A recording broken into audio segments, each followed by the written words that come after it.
Bonjour à tous et bienvenue dans la suite de notre série Adversus Latinos, réponse à 10 sophismes apologétiques catholiques romains. Aujourd'hui, nous allons aborder le point numéro 5, à savoir le purgatoire et accessoirement les indulgences. C'est un thème qu'on va développer assez longuement sur au moins 3 vidéos, parce qu'on ne l'a pas encore abordé sur cette chaîne. Comme on ne l'a pas encore abordé en détail sur cette chaîne, on va être obligé de donner plus d'éléments que dans d'autres vidéos de cette série où vous pouvez synthétiser, disons, l'essentiel de ce qu'on avait déjà expliqué plus longuement dans d'autres vidéos, comme sur la théologie du Saint-Esprit ou sur la primauté romaine. Ici, ce sont les premières vidéos qu'on va vous proposer qui portent sur le sujet de la vie de l'âme après la mort, et en particulier de l'état de l'âme entre la mort physique et la résurrection de la chair. Donc on va être obligé de développer un peu plus, parce qu'il est toujours difficile de synthétiser ce qu'on n'a pas déjà essayé d'analyser d'un peu près. En tout cas, on va garder tout de même ce format de la prétention orthodoxe avec une réponse catholique romaine proposée, notre réaction à cette réponse, et ensuite développer un petit peu plus, comme on l'a fait aussi par rapport au concile de Ferrare-Florence par exemple. Sauf que là, ça sera plus 3 vidéos que 2 vidéos sans doute, puisqu'on a pas mal de choses à expliquer du fait qu'on n'a pas encore abordé ces sujets. Et c'est important aussi, puisque c'est souvent un thème qui est superficiellement abordé par les apologistes, qui est rarement abordé de près, ou alors les indulgences sont peut-être abordées de près, mais pas forcément le purgatoire lui-même. Et il y a une certaine tendance de nos jours à dire que finalement la doctrine du purgatoire et la conception orthodoxe de la vie après la mort ne sont pas si différentes que ça, mais c'est lié en grande partie à des réinterprétations et des remises en question en Occident de la doctrine médiévale du purgatoire. Évidemment, ça a beaucoup évolué au cours du XXe siècle, et donc aujourd'hui, certains catholiques romains prétendent que c'est la même chose, du fait qu'ils ont, certains auteurs ont remis en cause des points essentiels de la doctrine antérieure du catholicisme romain pour la rapprocher de la doctrine orthodoxe. Et d'autre part, je pense qu'aussi on ne souligne pas suffisamment quelles sont les différences, et donc certaines personnes ne les voient pas, tout simplement parce qu'il faut se pencher de plus près sur l'histoire de cette doctrine, l'évolution de cette doctrine en Occident, et en quoi elle se sépare petit à petit de la conception catholique au sens strict de l'Église, la conception universelle de l'Église sur la vie après la mort, et pourquoi, au moment où la discussion a eu lieu, c'est-à-dire assez tardivement, à partir du XIIIe siècle, c'est apparu comme une différence, en tout cas du côté latin, comme une différence importante qu'il fallait absolument régler et résoudre, alors qu'on n'en entend pas vraiment beaucoup parler avant le XIIIe siècle. Donc on va essayer de donner des éléments pour aborder tout ça.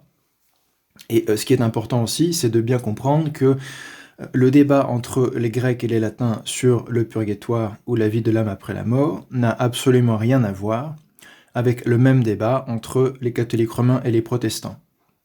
Or, l'apologétique catholique romaine s'est habituée depuis des siècles à répondre surtout aux protestants, même si ces discussions ont commencé avec les Grecs, avec l'Église orthodoxe, au XIIIe siècle encore une fois, donc bien avant la réforme protestante. Mais peu à peu, ce sont les débats avec les protestants qui ont pris le devant de la scène, en quelque sorte, et donc l'apologétique catholique romaine, en vue de la défense du purgatoire, s'est orientée énormément contre le protestantisme, face au protestantisme. Et ce qui ressort un petit peu de la réponse catholique romaine qu'on va voir ici, c'est qu'on a l'impression que certains pensent que les orthodoxes rejettent le purgatoire pour les mêmes raisons que Luther, Calvin et compagnie ont rejeté le purgatoire. Or, ça n'a rien à voir. L'Église orthodoxe a une conception de la vie après la mort et du rôle de l'Église vis-à-vis des défunts qui n'a rien à voir avec le protestantisme. En fait, l'Église orthodoxe a tout simplement la position ancienne, catholique et universelle, de cette question dans les grandes lignes. Et ensuite, il y a certaines opinions, certaines théories particulières qui sont anciennes, mais qui ne sont pas considérées nécessairement comme les grandes lignes acceptées dans toute l'Église. Mais les grandes lignes de la position orthodoxe, c'est ce qui ressort de la liturgie chrétienne ancienne. Et ça n'a rien à voir avec le protestantisme, évidemment. Le point de vue protestant sur cette question est une remise en cause complète de la tradition chrétienne ancienne, sous prétexte de sola scriptura, de sola fide, etc. Donc ce serait important aussi, par ces vidéos, de montrer en quoi la position orthodoxe n'est pas du tout protestante, et le fait que Le fait que deux confessions rejettent une même doctrine ne signifie pas qu'elles ont les mêmes raisons de le faire et donc qu'elles ont la même confession de foi concernant ce sujet. Et ici, comme en beaucoup d'autres sujets, les protestants, toutes catégories confondues, n'ont pas du tout la confession de foi orthodoxe sur la vie après la mort. Donc la raison pour laquelle on va rejeter la doctrine du purgatoire n'est pas la même, ne sont pas les mêmes. Évidemment, les Grecs ont rejeté cette doctrine 3 siècles avant que la réforme protestante arrive, et quand la réforme protestante est arrivée, c'est avec un état d'esprit très différent qu'elle a abordé tous ces sujets et tout ce qui concernait la tradition de l'Église en général. Maintenant, on peut commencer, je pense, après ce petit prélude. Prétention orthodoxe, le purgatoire est une invention de l'Occident, ainsi que les indulgences, et ce sont des abus. Pour une fois, on n'aura pas grand-chose à ajouter à ça.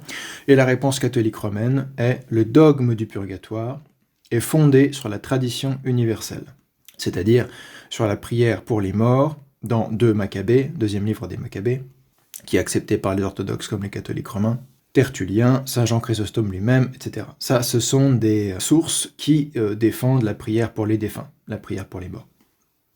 Les indulgences sont l'application du pouvoir des clés. L'Église remet les peines temporelles grâce au trésor des mérites du Christ et des saints. Donc essentiellement, l'argument ici, c'est que le purgatoire est un dogme parce qu'il découle de la tradition universelle, c'est-à-dire de la pratique de l'Église de prier pour les défunts. Et par ailleurs, les indulgences sont simplement l'application du pouvoir des clés, c'est-à-dire du pouvoir sacerdotal, du pouvoir que le Christ a donné aux apôtres de lier et délier les péchés, ce qui est transmis aux évêques, puis aux prêtres, etc. C'est ça le pouvoir des clés. Donc quand même, on va proposer une petite correction de la prétention orthodoxe, ou une petite précision. Il est tout à fait correct d'affirmer que la doctrine du purgatoire, tout comme les indulgences façon 2.0, c'est-à-dire telles que développées en connexion avec l'eschatologie et l'ecclésiologie latine du bas Moyen-Âge, sont des inventions de l'Occident. C'est historiquement indéniable. Parler d'abus dans le cas du trafic des indulgences est également assez peu contestable, surtout durant la fin du Moyen-Âge et la Renaissance. En revanche, le terme ne semble pas bien choisi concernant le purgatoire. Cette doctrine est moins un abus qu'un développement spéculatif proprement latin et occidental que les latins ont tardivement cherché à imposer aux orientaux comme un dogme de foi. C'est-à-dire quelque chose qu'il fallait confesser pour être bon chrétien, pour faire partie de l'Église. Et donc ça faisait partie des choses qu'il fallait absolument régler du point de vue latin pour que les Grecs et les Latins puissent s'unir. Et c'est pour ça que lors du concile de Lyon II, premier concile d'union qui a été un échec, dans la profession de foi de Michel VIII Paléologue, il y a un passage sur cette question. Et ensuite, à Ferrare-Florence, c'est le premier sujet qui est débattu avant même le début du concile entre les Grecs et les Latins, c'est la question du purgatoire. Mais c'est en particulier à l'instigation des Latins qui en avaient fait un dogme et donc considéraient qu'il fallait que les Grecs l'acceptent.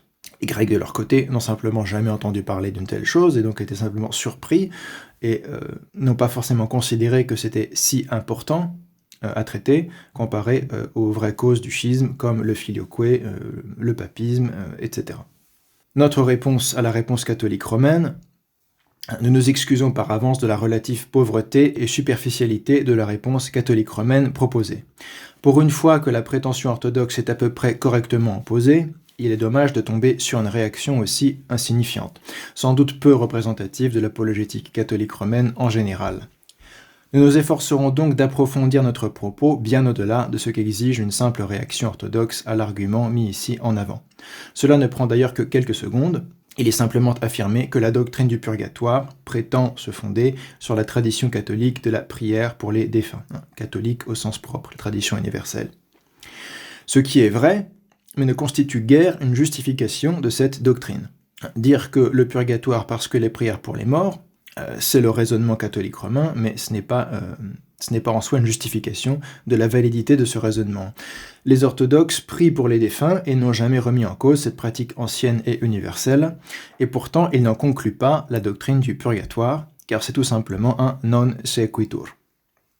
L'essentiel de cet argument proposé est un non sequitur, ça veut dire ça ne suit pas.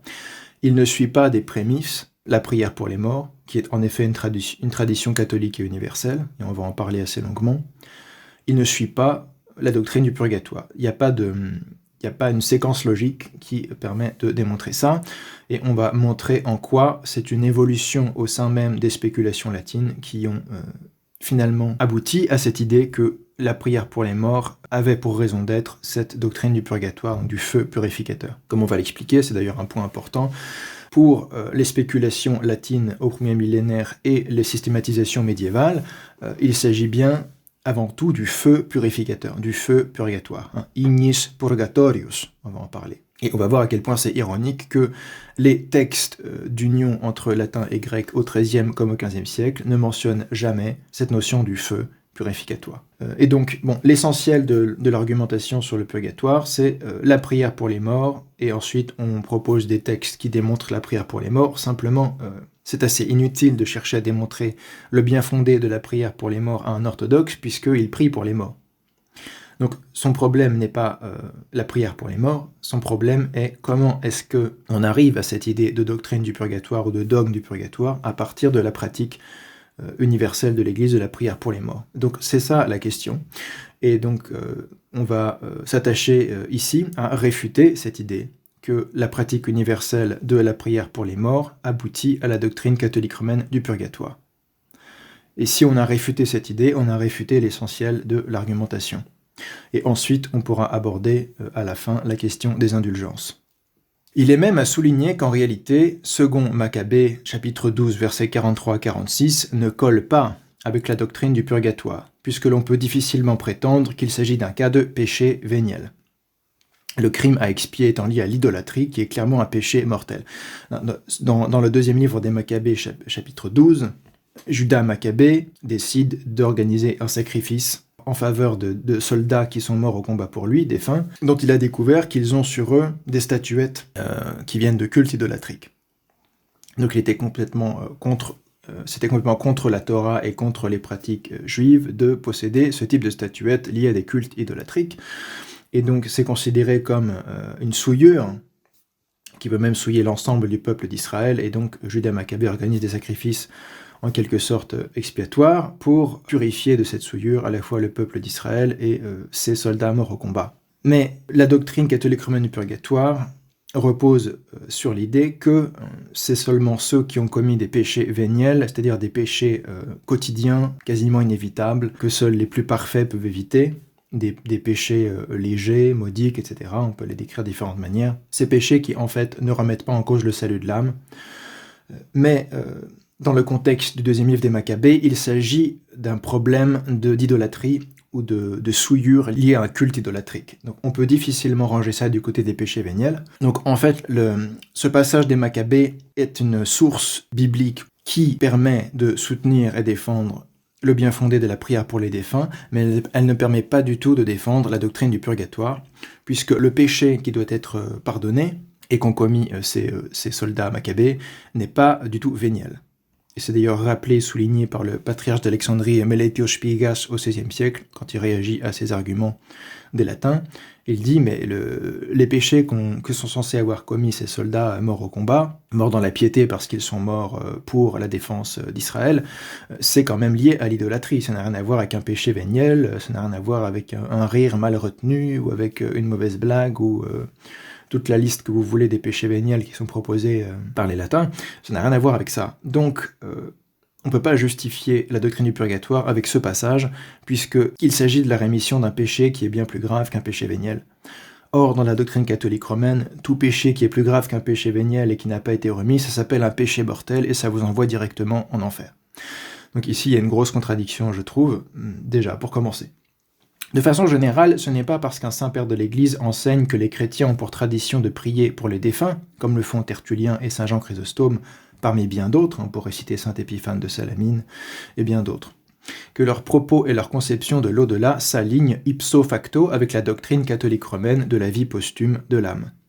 Concernant les indulgences, il est péremptoirement affirmé qu'il s'agit de l'exercice du pouvoir des clés, malgré le fait que ce pouvoir a toujours été universellement considéré comme se rapportant au sacrement de pénitence, lequel ne s'applique pas aux défunts, mais aux fidèles qui sont sur terre. Voir notamment saint Ambroise de Milan sur la pénitence, où il parle clairement du pouvoir des clés, en citant Jean 20, 22, en rapport avec le sacrement de pénitence. L'Église universelle a toujours prié pour la délivrance spirituelle des âmes de ses défunts, mais elle n'a jamais prétendu avoir le contrôle ou le droit de gestion de leurs péchés après la mort, encore moins de leur peine temporelle au purgatoire. Le reste n'est qu'une définition de ce que sont les indulgences dans le catholicisme romain, non une justification. La notion de peine temporelle post-mortem et tout l'apparat scolastique qui va avec, satisfaction de la justice divine, péché véniel versus péché mortel, distinction faute culp ou culpa reatus, n'est jamais justifiée à partir des Écritures et de la tradition universelle de l'Église, pas plus que la notion de trésor des mérites du Christ et des saints, dans lequel l'Église, c'est-à-dire les évêques et le pape, serait libre de puiser à volonté pour la remise de peine des suppliciés du purgatoire. Le rédacteur de la réponse fait comme si tout le système bien ficelé et articulé de la théorie latine médiévale allait de soi, et qu'il n'était même pas nécessaire d'en discuter les prémices.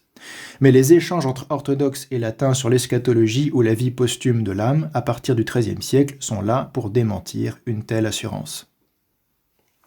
Essayons à présent de synthétiser, si possible, ce qui regarde en particulier la doctrine du purgatoire et les raisons de son rejet par l'Église catholique orthodoxe dès qu'elle en a eu vent, c'est-à-dire à partir des années 1230, dans des documents qui sont en lien avec une discussion qui a eu lieu entre le métropolite de Corfou, Georges Bardanès, et un latin, je ne sais plus qui exactement. Mais c'est les documents les plus anciens qu'on ait conservés qui regardent cette question entre grec et latin, donc vers 1230 par là, et ça a amené une réaction de la part du patriarche de Constantinople, Germain II, que malheureusement on n'a pas conservé. On n'a pas conservé le texte de sa réaction, mais on sait qu'il avait écrit une réfutation de cette doctrine dès cette époque. Il faut souligner tout d'abord que ce débat théologique a vu le jour alors que le schisme entre orthodoxes et latins était déjà clairement consommé. Cette question est venue s'ajouter au dossier des différences entre les deux confessions, mais n'a pas figuré parmi les causes du schisme lui-même. Cette différence a immédiatement été jugée très importante par les autorités latines, qui en avaient fait entre-temps un point de dogme. Notre apologiste parle bien en effet du dogme du purgatoire, et non simplement d'une doctrine que l'on pourrait adopter ou ne pas adopter indifféremment et se dire dans les deux cas chrétiens. Cette approche dogmatique a scellé d'avance l'issue de la controverse. Et pourtant, saint Augustin n'avait-il pas affirmé dans son Enchiridion à Laurent, ouvrez les guillemets, que quelque chose de semblable se produise également après cette vie, et il parle de purification par le feu interprété de différentes manières d'ailleurs, cela n'est pas inconcevable. Incredibile non est. En est-il ainsi de fait? Il est loisible de le chercher, que ce soit pour le découvrir ou non. Queri potest et aut inveniri aut latere. Quelques fidèles, dans ce cas, pourraient, au moyen de quelques feux purificateurs, per ignem quemdam purgatorium, et suivant qu'ils ont plus ou moins aimé les biens périssables, être plus tard ou plus tôt sauvés. Enchiridion 1869. Fermez les guillemets, on ne ressent guère ici, il faut l'avouer, l'importance ou l'urgence fondamentale d'un dogme de la foi catholique. En contexte, saint Augustin ne fait que répondre aux misericordes des universalistes occidentaux, c'est-à-dire des défenseurs de la doctrine du salut universel, comme les origénistes, mais qui étaient des latins en Occident, au sujet de leur exégèse fautive de 1 Corinthiens 3, 11 à 15, où saint Paul parle d'être sauvé, mais comme à travers le feu. On reviendra sur ce passage de saint Paul. Donc saint Augustin réagit face à l'exégèse fautive des origénistes de ces misericordes. Il leur répond qu'il se peut qu'il y ait une purification post-mortem de l'âme par le feu, mais que cela ne saurait concerner tous les pécheurs ni tous les péchés, et que donc certains subiront bien des châtiments éternels, c'est-à-dire la géhenne de feu.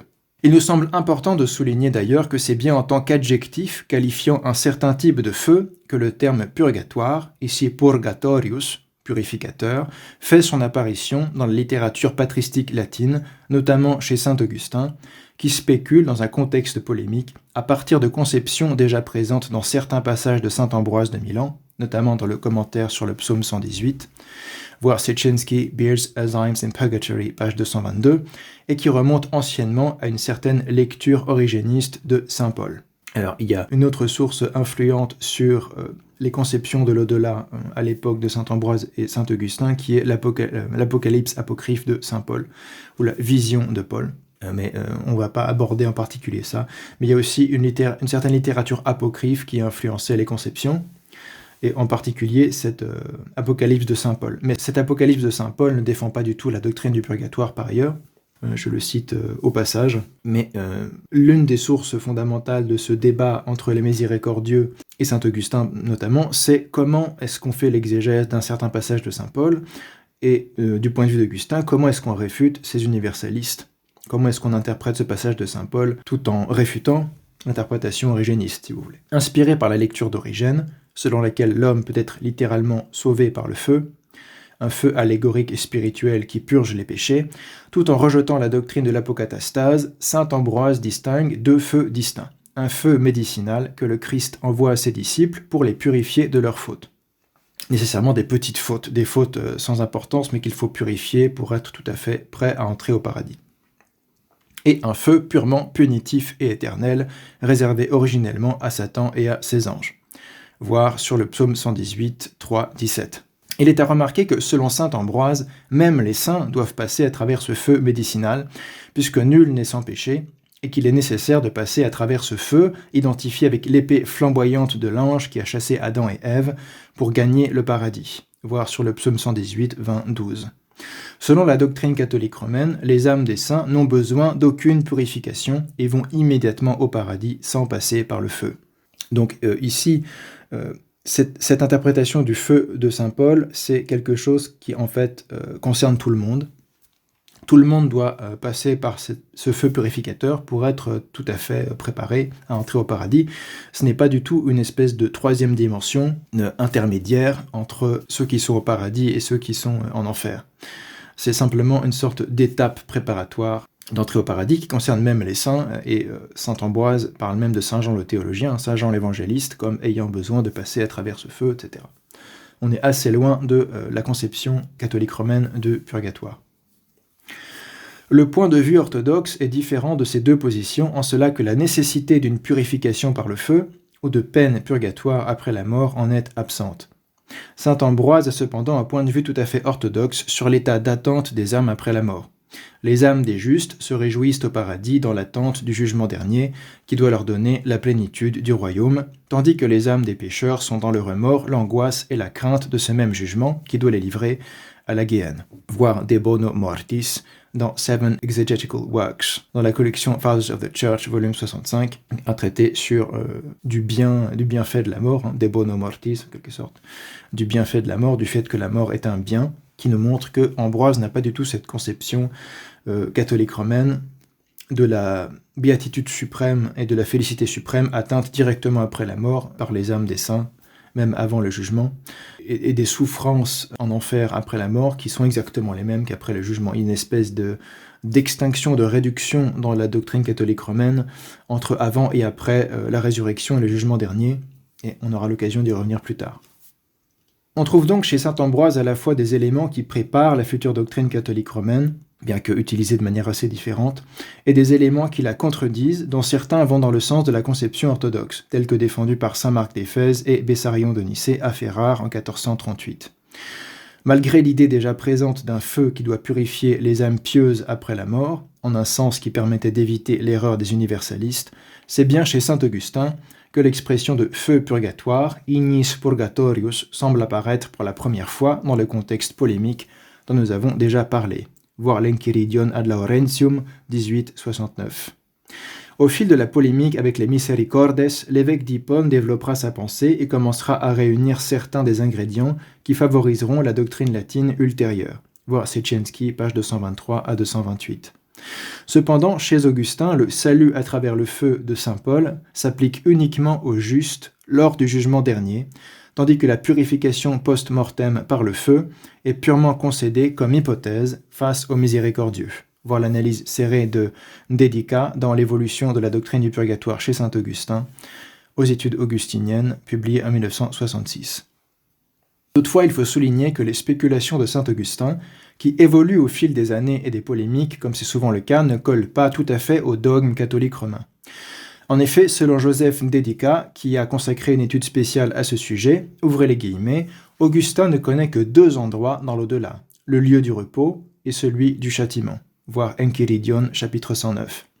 Il est vrai qu'il concède à certains de ses adversaires l'hypothèse d'un feu purificateur après la mort. Voir De Fide et Operibus 16-29, Enchiridion 69, De Civitate Dei 21-26-4. Mais lui-même n'admet que le feu purificateur du jour du jugement, qu'il ne met jamais d'ailleurs en relation avec la prière pour les morts. Ça va être un point essentiel de notre argumentation ici. Jamais ces pères latins ne font un lien entre la prière pour les morts et la doctrine du purgatoire. Que l'argument principal qui nous est proposé, c'est que le purgatoire, le dogme du purgatoire est correct, catholique et orthodoxe, parce qu'il se fonde sur la pratique universelle de la prière pour les morts. Or, on va voir en profondeur qu'il n'y a aucun lien chez les pères de l'Église entre la prière pour les morts et cette doctrine du feu purificateur. Cette doctrine du feu purificateur est uniquement liée à une polémique avec les origénistes sur un certain passage de saint Paul. Et pendant des siècles, en Occident aussi, il n'y a aucun lien entre la prière pour les morts et sa raison d'être et cette spéculation sur le feu purificateur. C'est important de le souligner pour démanteler cette argumentation. Donc, Augustin lui-même n'admet que le feu purificateur du jour du jugement, c'est son interprétation de saint Paul, parce que saint Paul parle clairement du jour du jugement, on y reviendra. Position reprise ensuite par saint Césaire d'Arles, voire son sermon 179. De toute façon, saint Césaire d'Arles a généralement les mêmes opinions qu'Augustin. Il ne met jamais d'ailleurs en relation que la prière pour les morts. Il ne peut donc être question ici, dans Enchiridion, chapitre 110, de la mitigation des peines d'un purgatoire après la mort. Il ne peut s'agir que de celles des peines de l'enfer. Là c'est saint Augustin qui parle des prières de l'Église pour les défunts. Il dit que les prières de l'Église pour les défunts ont le pouvoir de mitiger les peines de ces défunts, mais il ne peut s'agir que des peines de l'enfer. Rien à voir avec le feu purificateur. Voir l'évocation de l'au-delà dans la prière pour les morts de Joseph Ndédica, pages 94 à 95, et l'évolution de la doctrine du purgatoire chez saint Augustin, pages 56 à 66. On peut même aller jusqu'à dire que la conception augustinienne de la rémission des péchés post-mortem, et donc des pécheurs récupérables avant le jugement dernier, entre en contradiction avec le dogme catholique romain. Commentant la prière de sainte Perpétue pour son petit frère défunt Dinocrate, saint Augustin affirme, ouvrez les guillemets, « On voit que la prière de sa sœur attendant le martyre fut exaucée, et qu'il fut transféré du séjour des peines à celui du repos. Ut a penis transferetur ad requiem. Qui sait si après son baptême, cet enfant ne fut pas arraché au Christ durant la persécution et ramené à l'idolâtrie par son père païen, raison pour laquelle, après sa mort, il aurait été livré à cette condamnation, d'où il ne fut tiré qu'après avoir obtenu le pardon par les prières de sa sœur, qui se préparait à sacrifier sa vie pour le Christ. » Fermez les guillemets, De natura et origine anime, 1.12. Joseph Ndédica commente. Augustin rapproche clairement les suffrages pour les morts et la libération des peines auxquelles certaines âmes sont condamnées en raison de leurs fautes. Ces peines ne sont pas solitaires, mais elles constituent déjà une condamnation. Elles peuvent même entraîner la perte éternelle, si la rémission des péchés n'était point accordée. Il ne s'agit donc pas du feu purificateur. D'ailleurs, selon Augustin, ce feu intervient à la fin des temps et ne met pas en question le salut de l'âme. Voir l'évocation de l'au-delà dans la prière pour les morts, page 91. Petite note sur « ces peines ne sont pas solitaires », je ne comprends pas exactement ce qu'il veut dire par là, mais je spécule. L'auteur entend probablement par là qu'il ne s'agit pas de dette pénitentielle, mais bien de peines liées à des péchés non remis, exigeant le pardon divin. Pour comprendre l'argumentation ici, il faut rappeler que dans le dogme catholique romain, la prière pour les morts n'a de raison d'être que à cause du purgatoire. Et il n'y a que les âmes qui sont au purgatoire qui peuvent profiter de cette prière. Donc on ne prie pas pour ceux qui sont au paradis, on ne prie pas pour ceux qui sont en enfer, on prie pour les âmes qui sont au purgatoire, dans le catholicisme romain. Or les âmes qui sont au purgatoire, ils sont pour deux raisons, ou soit l'une soit l'autre raison, soit parce qu'elles ont des péchés véniels non remis, non confessés, qu'elles ont besoin d'expier, péchés véniels, donc péchés légers, quotidiens, etc., qui ne remettent pas en cause le salut de l'âme. Donc elles ont la foi en Christ, elles sont mortes dans la vraie foi et dans la charité, comme disent les textes, mais elles n'ont pas confessé tous ces péchés véniels, donc elles ont besoin de l'expier par le feu. Ou bien elles ont commis des péchés mortels qu'elles ont confessés, qui leur ont été pardonnés, mais elles n'ont pas eu le temps d'accomplir la pénitence, d'expier ce que les latins appellent la reatus, la liabilité et l'expiation qui est nécessaire pour la satisfaction de la justice divine. Là, c'est la question des peines temporelles. On va y revenir plus tard. Donc, si on a commis un péché mortel qu'on l'a confessé, qu'on a reçu l'absolution, il reste encore les peines temporaires qu'il faut accomplir pour expier tout à fait le péché, c'est-à-dire la rémission du péché en fait remet ce qu'ils appellent culpa, la culpabilité, mais pas la reatus, c'est-à-dire la liabilité au péché. Et là, on rentre dans la conception complètement particulière au latin de la pénitence. Mais donc, il reste à expier un châtiment temporel pour satisfaire la justice divine, et c'est pour ça qu'on est au purgatoire. Je répète, 2 raisons pour être au purgatoire: les péchés véniels non remis, mais qui peuvent être expiés au purgatoire, ou la dette pénitentielle, on peut dire, la satisfaction liée aux péchés mortels remis, mais qui n'ont pas été tout à fait réparés. On peut parler de réparation aussi, pour la satisfactio. Donc ça, c'est important de l'avoir en tête. On reviendra sur les définitions officielles de la doctrine du purgatoire chez les latins. Mais donc, les âmes qui sont en purgatoire ne sont absolument pas en danger de damnation. En fait, le purgatoire est une sorte d'antichambre du paradis. Toutes les âmes qui sont en purgatoire vont être sauvées à un moment ou à un autre. C'est juste une question de peine temporelle à expier, de peine temporaire, de châtiment temporel à expier. C'est juste une question d'expiation, mais aucune n'est concernée par la damnation ou par l'enfer. D'où l'importance dans le catholicisme romain de bien distinguer l'enfer, qui est pour ceux qui sont morts avec le péché originel ou en état de péché mortel, le purgatoire, qui sont ceux qui vont être sauvés mais qui ont une expiation à faire, ils ont un temps de peine à faire en quelque sorte avant de pouvoir entrer au paradis, et le paradis où sont les justes, les saints, etc. Je répète ça pour bien comprendre en quoi la position d'Augustin est incompatible. Augustin dit, en commentant la prière de Sainte Perpétue pour son frère Dinocrate, qui est décrite dans la Passion de Sainte Perpétue et Félicité, un texte dont on a déjà parlé, qui est magnifique. Sainte Perpétue prie pour son petit frère qui est défunt et dont elle a une vision où il voit qu'il est dans la souffrance. Et elle prie pour lui, et petit à petit, à force de prier pour lui, elle voit qu'il va mieux et qu'il n'est plus dans la souffrance. Donc, grâce à ses prières pour son frère, elle a amélioré l'état posthume de l'âme de son petit frère Dinocrate. Et saint Augustin dit que Sainte Perpétue, par sa prière, a transféré son petit frère du séjour des peines à celui du repos. Le séjour des peines, c'est-à-dire l'enfer, à celui du repos, c'est-à-dire le paradis. Donc, Sainte Perpétue a prié pour son petit frère qui était en enfer et a fait en sorte qu'il soit transféré au paradis. C'est ce qu'est en train de nous dire Saint Augustin. Ça ne fait aucun sens dans le catholicisme romain. On ne prie pas pour les âmes qui sont en enfer. Point très important, dans le catholicisme romain, on ne prie pas pour les âmes qui sont en enfer. Ça n'a aucun sens. Puisque la doctrine veut, la théorie veut que les âmes qui sont en enfer sont irrécupérables. Elles sont déjà dans une damnation éternelle, qui sera juste continuée avec le corps après le jugement dernier, mais elles sont déjà dans un lieu dont elles ne réchapperont pas, parce qu'elles sont mortes en état de péché mortel. Mais Augustin ne dit pas que Sainte Perpétue a prié pour son frère qui était au purgatoire pour que sa purification soit accélérée ou abolie ou diminuée. Non, il a fait passer du séjour des peines où son âme souffrait à celui du repos. Et il essaie de justifier le fait que ce soit possible parce que sans doute ce Dinocrate était baptisé, puisque les pères latins insistent sur le fait qu'il faut être baptisé pour que la prière pour les morts puisse être efficace. Elle concerne les chrétiens qui sont morts dans la foi catholique, dans la vraie foi. On ne prie pas pour les infidèles, les hérétiques, etc. L'Église prie liturgiquement pour ses membres. Donc c'est important pour Augustin de dire que rien ne montre que Dinocrate n'était pas baptisé. Il était sans doute baptisé. C'est pour ça qu'il dit que qui sait si après son baptême, etc., etc. Donc il faut qu'il soit baptisé pour que la prière soit efficace pour Augustin, et ensuite, pour justifier qu'il soit en enfer, il faut supposer qu'il ait commis des péchés suffisamment graves pour être en enfer.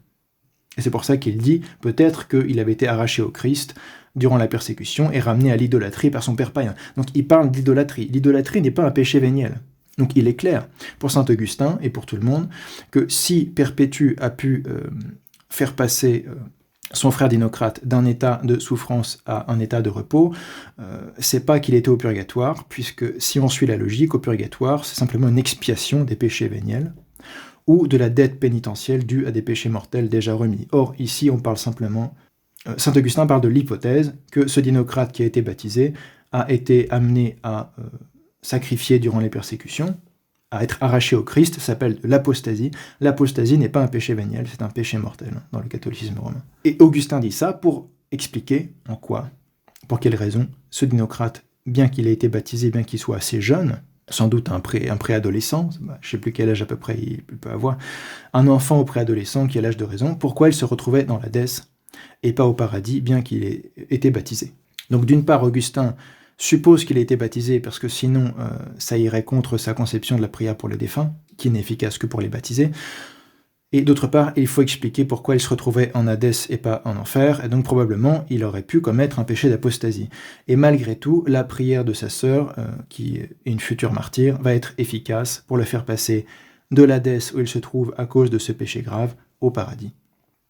On est dans un système de la vie dans l'au-delà, de la prière pour les morts, qui est incompatible, j'insiste, complètement incompatible avec le dogme catholique romain.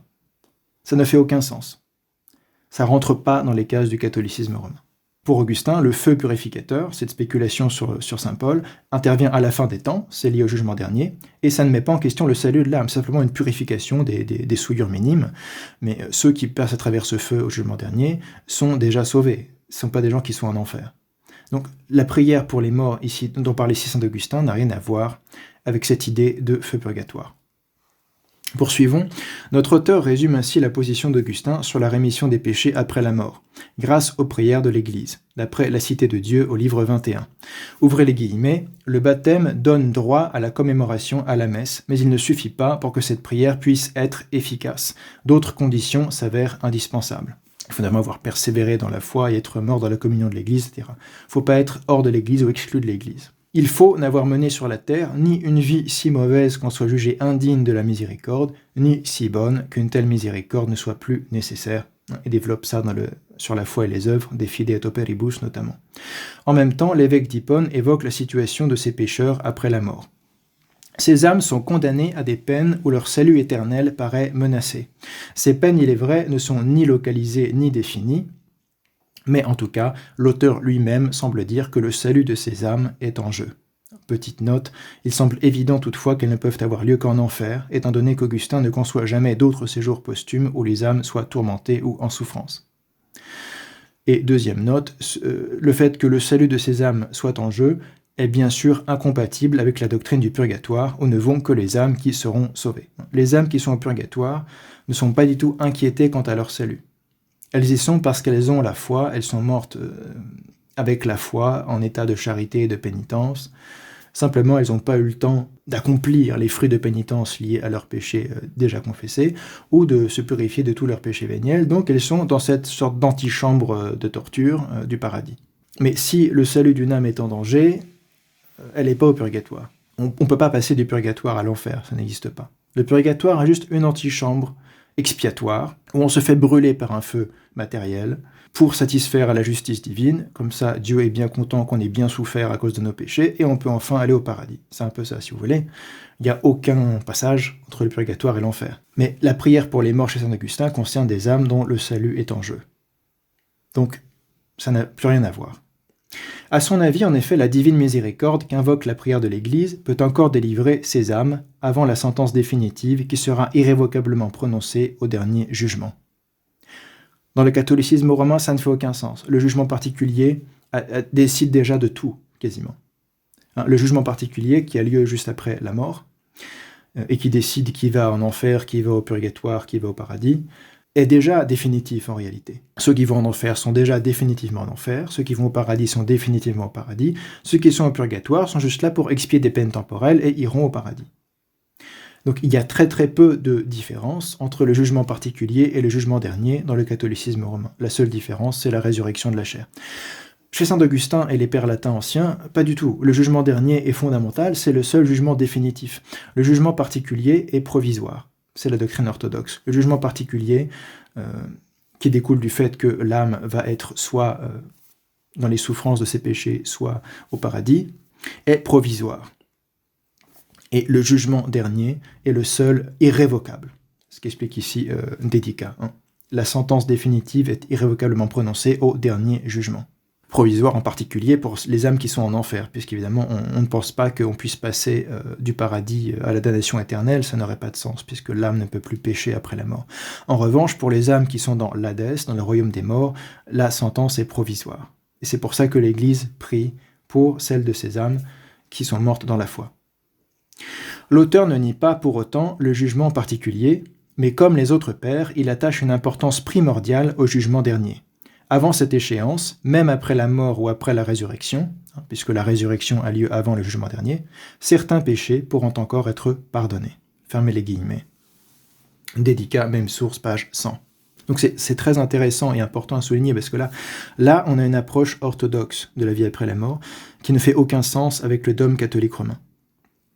Donc, c'est bien joli de citer saint Augustin qui parle de feu purificateur, mais la place qu'a cette notion de feu purificateur dans la conception d'Augustin n'a rien à voir avec la doctrine du purgatoire. Et si vous voulez rentrer dans le détail, je donne dans la bibliographie finale ces 2 livres de Dédicat qui vont dans le détail, notamment celui qu'il a consacré particulièrement à la question du feu purificateur chez Augustin. Une autre citation du même auteur, s'appuyant alors sur Matthieu 12, 32, les péchés qui ne seront remis ni dans ce monde ni dans l'autre, souvent utilisés, Augustin affirme nettement la possibilité de la rémission de certains péchés dans l'autre monde et après la résurrection, l'éventualité d'un acquittement au dernier jugement. Voir Contra Iulianum Pelagianum 6, 15, 45.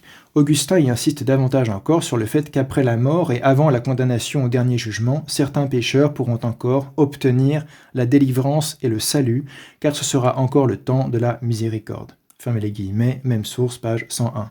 Petite note, il est bien question d'obtention du salut et de délivrance de la damnation future, et non d'une simple remise de peine purgatoire temporaire. Cette idée que, bien après le jugement particulier et jusqu'au moment du jugement dernier, une âme peut se voir délivrée de la damnation, donc de l'enfer, et obtenir le salut, est incompatible avec le catholicisme romain. Encore une fois, dans le catholicisme romain, l'Église prie pour ces défunts qui ne sont pas en enfer, mais au purgatoire.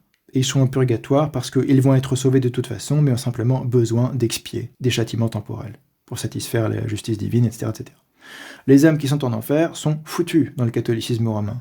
C'est trop tard, elles sont mortes avec le péché originel ou en état de péché mortel, c'est foutu. On ne prie pas pour le salut des âmes dans le catholicisme romain.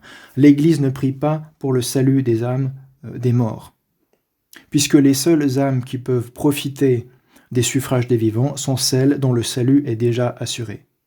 Si elles sont au purgatoire, c'est qu'elles sont sauvées. C'est juste une question de combien de temps l'âme va passer au purgatoire. Combien de temps l'âme va passer à rôtir pour l'expiation de ses péchés. Mais de toute façon, elle est sauvée. Et je souligne ça parce que j'ai l'impression que c'est souvent pas compris ou pas mis en avant. Traditionnellement, l'Église prie pour le salut des défunts. On va y revenir à l'envi. Vous allez voir toutes les sources que je vais donner. L'Église prie pour le salut des défunts. La prière de l'Église, c'est pour délivrer les âmes chrétiennes qui sont pécheresses de l'enfer. Dans le catholicisme romain, non. L'Église prie pour les âmes qui sont au purgatoire pour que leur peine expiatoire ou leur temps de purgatoire, comme un temps de prison, si vous voulez, soit diminué ou aboli en cas d'indulgence plénière. Si le pape vous accorde une indulgence plénière, hop, l'âme sort du purgatoire et directement au paradis. C'est juste une question de combien de peines on a à faire pour que l'âme soit quitte avec Dieu et puisse entrer au paradis. Mais jamais son salut n'est en cause. Je répète encore une fois, les âmes qui sont au purgatoire sont déjà sauvées, simplement ont besoin de purification avant d'entrer au ciel.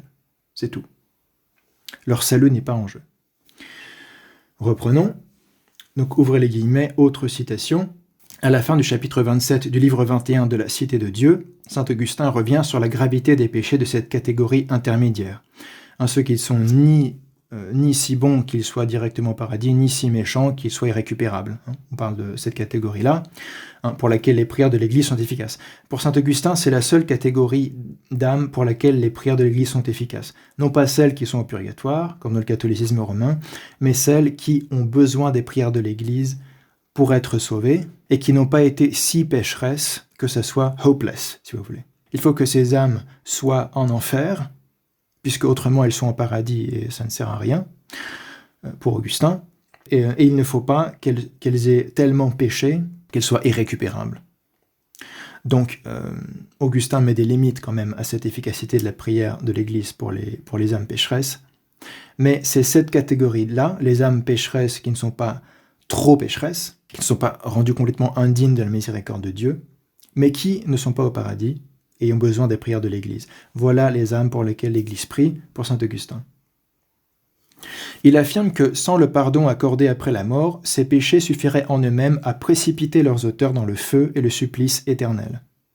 Impossible pour les âmes qui sont au purgatoire. Certes, il sait qu'après la mort, ces péchés peuvent encore être pardonnés par la divine miséricorde, grâce à l'intervention des vivants et des saints, mais qu'ils sont suffisamment graves pour pouvoir entraîner la damnation éternelle, si aucune aide n'y est apportée. Encore une fois, impossible avec les âmes qui sont au purgatoire dans le catholicisme romain. Toutefois, il n'ose pas déterminer avec précision leur nature, ni dresser leur liste concrète. Il avoue lui-même hésiter depuis longtemps à définir ce genre de faute qui empêche le chrétien de se sauver sans le secours des autres. Voir la lettre 164 à Évode, paragraphe 3 à 4. Même source, l'évocation de l'au-delà dans la prière pour les morts, page 102 à 103. Une source très précieuse pour comprendre ce sujet-là. Une autre citation de la même source, parce que c'est très important de comprendre ça. En conclusion, à l'exception de l'infidélité, de l'impiété et du crime, c'est-à-dire sans doute l'adultère, l'apostasie et le meurtre, triade classique de fautes graves par excellence, Augustin paraît envisager la rémissibilité des autres péchés sans la limiter au péché véniel. Expression inconnue d'Augustin. On ne parle pas encore de péché véniel, c'est une expression bien ultérieure. Mais disons des péchés qui sont légers, qui auraient simplement besoin d'être purifiés par le feu au jugement dernier, du point de vue d'Augustin, mais qui ne justifient pas de prière pour ces âmes. Le péché véniel ne justifie pas de prière pour ces âmes, puisque le péché véniel ne met pas en cause le salut de l'âme, encore une fois. Donc si on prie pour les défunts, c'est pour autre chose que des péchés véniels, du point de vue des pères de l'Église, en Orient comme en Occident. Donc sans la limiter au péché véniel dans le sens que donnera à ce terme la théologie latine ultérieure. En un mot, d'après Augustin, les chrétiens qui ne sont ni très bons ni très mauvais ont encore le besoin et la capacité d'obtenir la miséricorde divine après la mort. Non seulement la capacité, mais le besoin. C'est pour ça que je dis en note « besoin inexistant » dans la doctrine catholique romaine, puisque les âmes en purgation seront de toute façon sauvées tôt ou tard, selon un mécanisme pénitentiel expiatoire qui exclut toute damnation. Pour le catholicisme romain, les suffrages des vivants sont certes utiles, mais jamais nécessaires pour le salut. Grande différence ici. Dans l'Église orthodoxe, on prie pour le salut des âmes, pour la rémission de leurs péchés, des péchés qui, sans cette rémission, peuvent être suffisants pour qu'elles demeurent dans le royaume des morts. Vous comprenez l'importance de ces prières pour les morts, la tension, l'intensité de cette pratique des prières pour les morts qui est celle de l'Église ancienne, qui n'a rien à voir avec « alors combien de temps va passer cette âme au purgatoire, est-ce que je pourrais pas l'aider un petit peu à aller plus vite au paradis ?» Poursuivons. En d'autres termes, les péchés dont il s'agit sont rémissibles, mais sont tout de même d'une gravité telle qu'il faut encore le secours des hommes et la miséricorde de Dieu pour en être délivré après la mort. Cette synergie entre la prière de l'Église et la miséricorde de Dieu, fondamentale. C'est le fondement de la doctrine orthodoxe. Les prières que toute l'Église offre à Dieu en vue qu'il fasse miséricorde à ces âmes pécheresses, qui ont besoin de ces miséricordes pour être sauvées. Cependant, Augustin ne précise pas davantage la condition de ces pécheurs avant leur délivrance. Note, ils sont de toute façon dans l'Hadès puisque leur péché leur barre la voie du paradis. Chez Augustin, il n'y a pas 3 conditions ou 3 lieux, il y en a 2. C'est l'enfer, infernum, ou le paradis et le sang d'Abraham, pour les justes. Et c'est pareil pour saint Ambroise de Milan. Vu les divagations de certains de ses contemporains sur les questions de l'au-delà, il est probable qu'une fois l'essentiel assuré, par prudence et par respect du mystère, Augustin ait préféré la discrétion. Il nous laisse seulement entendre que si on ne les aide pas, ces âmes sont en danger de se perdre pour toujours. Même source, page 103. Petite note essentielle, l'essentiel assuré, essentiel qui n'inclut aucunement le dogme du purgatoire. Ce que démontre très bien Ndédica dans ses études, c'est que saint Augustin ne justifie jamais la prière de l'Église pour les défunts par la doctrine du feu purificateur. Ce sont 2 choses qui n'ont rien à voir. Pour lui, le feu purificateur est une spéculation qui concerne la purification de petits péchés lors du jugement dernier. En tout cas, il considère que c'est ce que saint Paul enseigne, et que, quand on parle de feu purificateur avant le jugement dernier, c'est purement hypothétique, on n'en sait rien. On ne peut pas en faire un dogme, manifestement. Et ce feu purificateur, s'il suit saint Ambroise de Milan, concerne toutes les âmes, y compris celles des saints, qui auraient des petits péchés véniels ou des petites souillures à faire brûler comme ça avant l'entrée dans le royaume des cieux. Mais la notion de feu purificateur n'a rien à voir avec le salut des âmes. Or, la prière de l'Église pour les défunts a à voir avec le salut des âmes, donc il n'y a aucun rapport entre les deux. Saint Pierre Chrysologue, mort en 450, évêque de Ravenne, n'enseignait pas autre chose. Ouvrons les guillemets, « Ô heureux Lazare, qui fut totalement dévoué à Dieu et fut libre de tout péché. Heureux Lazare qui a souffert tant de maux dans ce monde et qui a reçu tous les biens là-bas. » Il est question de Lazare, de la parabole de Lazare et du mauvais riche, dans l'Évangile selon saint Luc. Abraham déclarait encore, « Personne ne peut passer d'ici chez vous, ni traverser de chez vous ici. » Voir Luc 16, 26. Il y a Lazare est dans le sein d'Abraham, alors que le mauvais riche est dans l'Hadès. C'est une des sources principales pour nous expliquer que après la mort et avant la résurrection, il y a ces deux états, ces deux conditions de l'âme, soit le sein d'Abraham, soit l'Hadès. Le sein d'Abraham étant identifié chez la plupart des pères avec le paradis, qui est promis au bon larron sur la croix, etc. Saint Pierre Chrysologue dit « Oui, cette parole est terrible, mes frères. Elle montre que les âmes plongées dans le lieu du châtiment, apud inferos penali custodiae deputatos, après la mort, ne peuvent être admises dans le repos des saints, ad sanctorum quietem, à moins qu'elles aient eu part à la grâce rédemptrice du Christ ici-bas, ce qui veut dire être baptisées pour commencer, et qu'elles ne soient tirées de leur situation désespérée par l'intercession de l'Église. Ab ac desperatione sancte ecclesiae intercessione solvantur. De sorte que ce que la sentence d'Abraham refuse, l'Église puisse le mériter et la grâce l'accorder. Ecclesia mereatur prestet gratia. Sermon 173, voire Patrologia Latina 52, colonne 539. Donc, en commentant cette parabole de Lazare et du mauvais riche, saint Pierre Chrysologue, qui est un des plus grands prédicateurs de son temps et évêque de Ravenne, nous explique que, grâce à l'intercession de l'Église, l'âme croyante, l'âme baptisée, l'âme qui participe à la grâce rédemptrice du Christ, pas n'importe laquelle, encore une fois, l'Église prie pour ses membres souffrants, elle ne peut pas prier efficacement pour n'importe qui. Parce que la grâce du Christ est nécessaire pour le salut, tout simplement. On ne peut pas contourner l'évangile complètement. Donc, une âme qui a eu part à la grâce rédemptrice du Christ, mais qui se trouve dans l'Hadès, le lieu du châtiment, inferos penali custodia deputatos, dit le texte, peut passer dans le repos des saints, ad sanctorum quietem, grâce à l'intercession de l'Église. C'est exactement ce que disait saint Augustin par rapport à Dinocrate, le petit frère de sainte Perpétue. Joseph Dédicat remarque, ouvre les guillemets, Pierre Chrysologue se situe encore dans la ligne augustinienne. Petite note, c'est-à-dire en l'occurrence la ligne orthodoxe. Ce qui est expliqué ici et appelé par Dédicat ligne augustinienne est la foi catholique de l'Église, et se trouve être incompatible avec le dogme romain. Fin de la note. La prière pour les morts concourt vraiment au salut des défunts, et non pas seulement à leur purification. Il définit même plus clairement que saint Augustin la condition des âmes que peut délivrer la prière des vivants, étant donné qu'il prend comme point de départ la parabole du pauvre Lazare, où il n'y a aucun intermédiaire entre le salut et la damnation. Chrysologue laisse entendre que les âmes délivrées par la prière de l'Église sont sauvées du lieu même où le mauvais riche était plongé dans les tourments, c'est-à-dire l'Hadès, le royaume des morts, le Shéol. C'est écrit texto dans l'Évangile de saint Luc. Les pécheurs sauvés par cette intercession souffrent donc dans le même lieu que le mauvais riche de la parabole. C'est l'enfer. C'est tellement vrai que d'après Chrysologue lui-même, la délivrance de ces âmes contredit en quelque sorte la sentence d'Abraham. D'autre part, le prédicateur dit à propos de ceux qui sont finalement libérés que la prière de l'Église leur apporte la délivrance et les sauve ainsi du désespoir, ce qui indique tout de même la gravité de leur situation. Les âmes qui sont dans le désespoir, c'est les âmes qui sont captives dans le Shéol.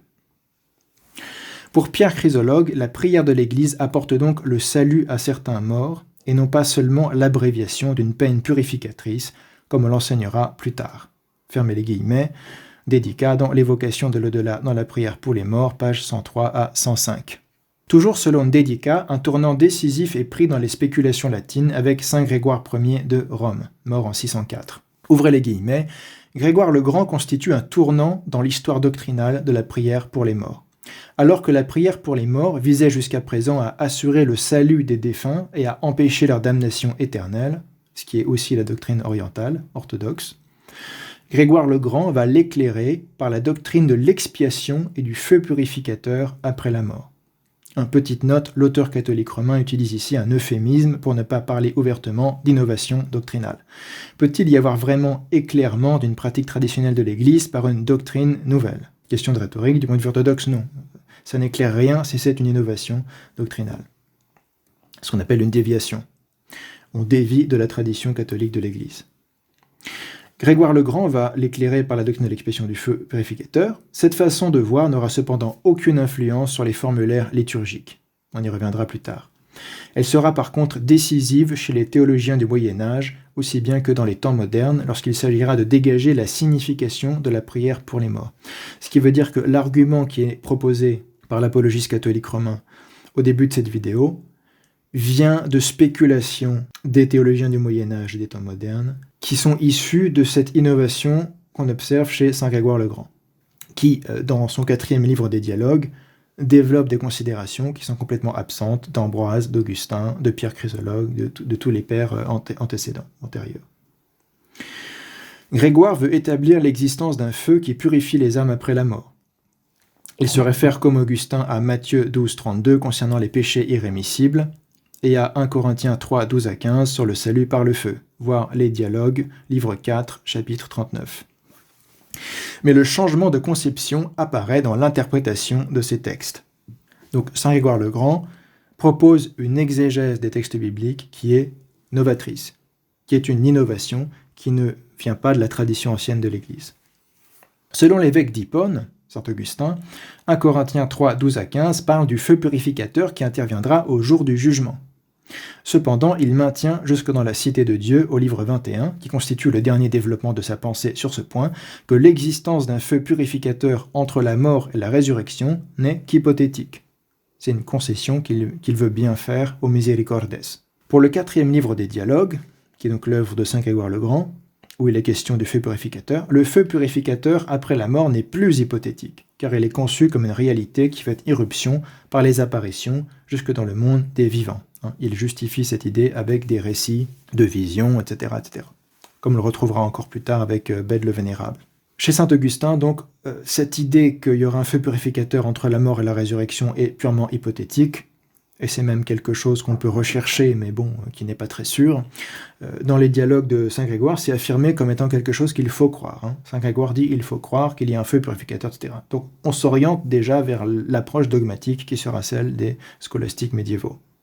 Il n'est cependant pas encore question d'un purgatorium localisé, comme ce sera le cas plus tard au Moyen-Âge. Ici la note, et comme cela sera dogmatisé au Concile de Trente au XVIe siècle. Comme ses prédécesseurs, Grégoire continue à parler de purgatorius ignis, de ignis purgationis, ou simplement de ignis, c'est-à-dire de feu purificateur, de feu de la purgation, ou de feu. Donc, ses prédécesseurs, surtout Augustin, car l'expression n'apparaît pas, semble-t-il, chez les latins avant lui. Saint Ambroise ne parle pas de feu purificateur. L'idée est présente et reprise à Origène, mais je ne pense pas qu'il utilise cette expression, ignis purgatorius. Par contre, Augustin l'utilise. Il l'utilise pour en faire une spéculation hypothétique qui n'a rien à voir avec un dogme traditionnel de l'Église qu'il faudrait confesser pour être chrétien. À l'époque de saint Grégoire le Grand, ça devient de plus en plus dogmatique.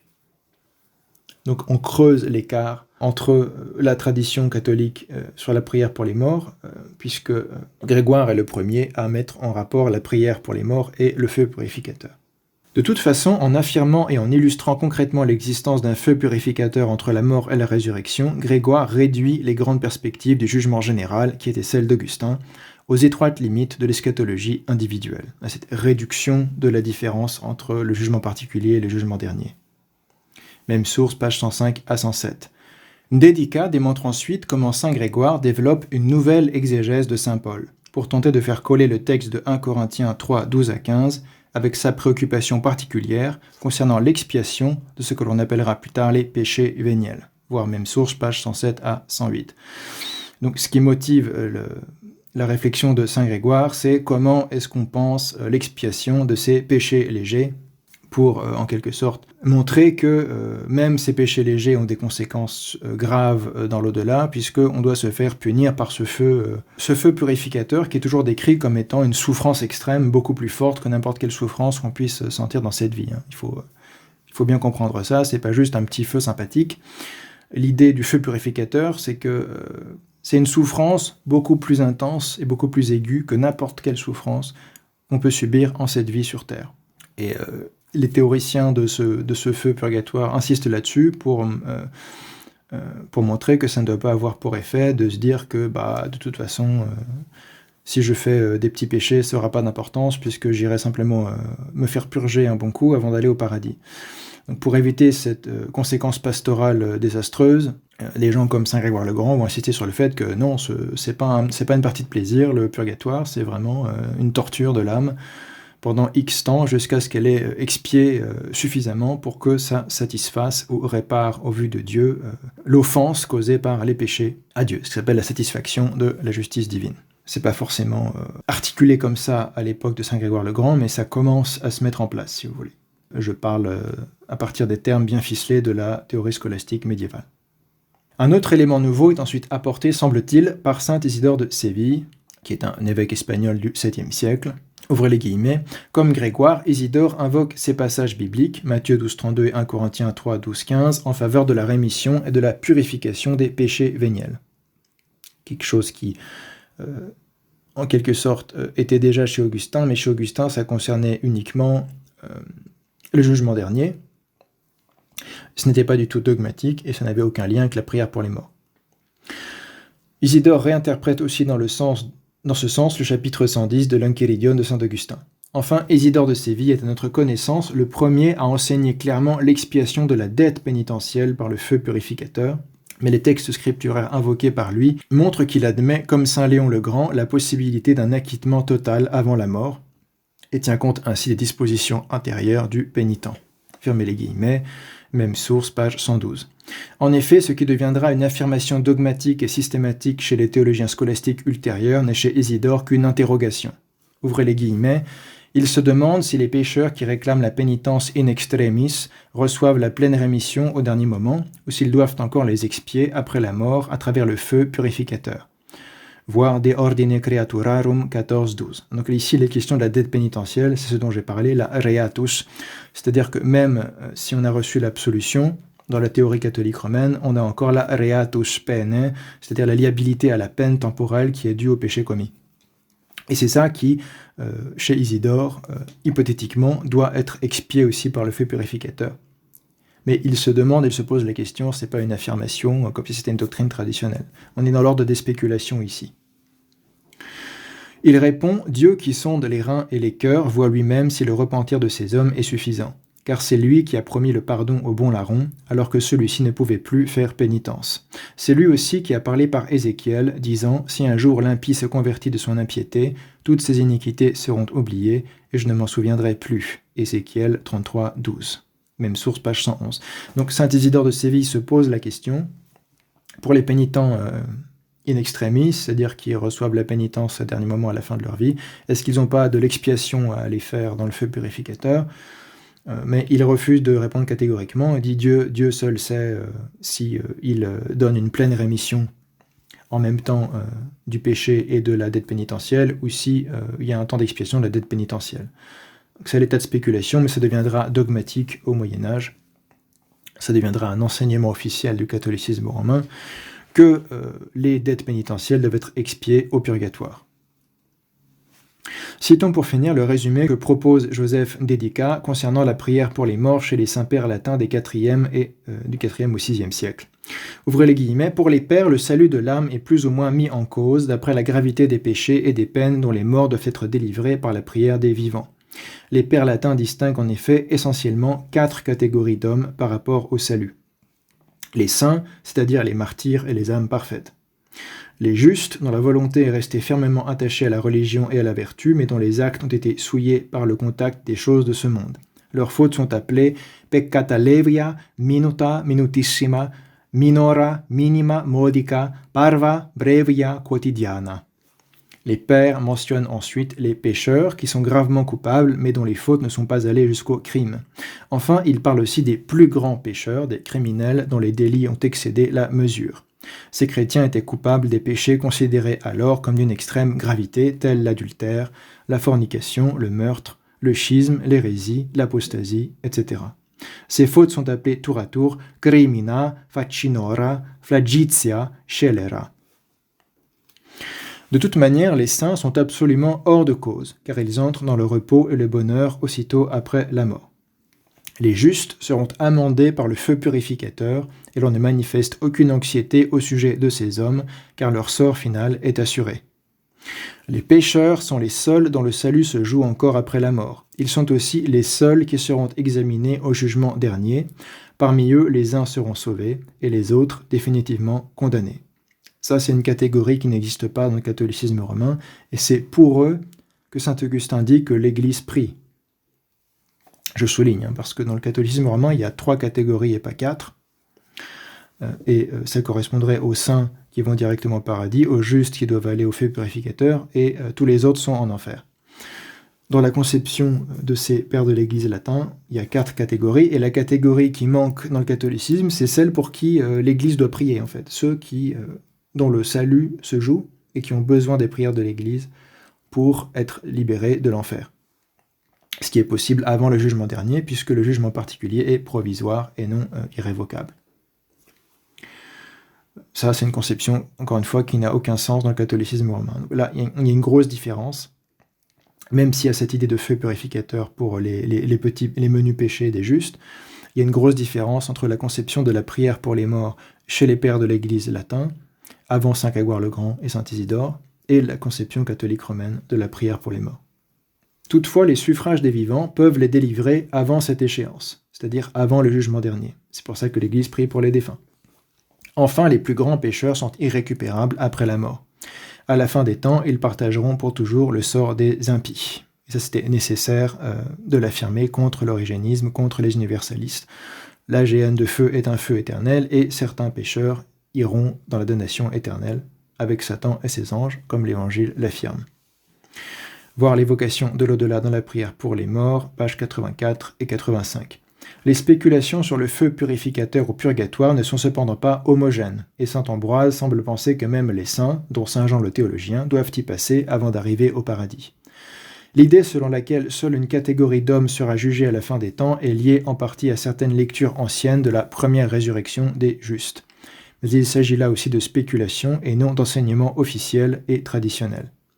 On constate en tout cas que la prière pour les morts concerne les pécheurs récupérables, lesquels ne sont jamais mis en rapport avec le feu purificateur et se trouvent bien dans l'infernum, dans l'Hadès.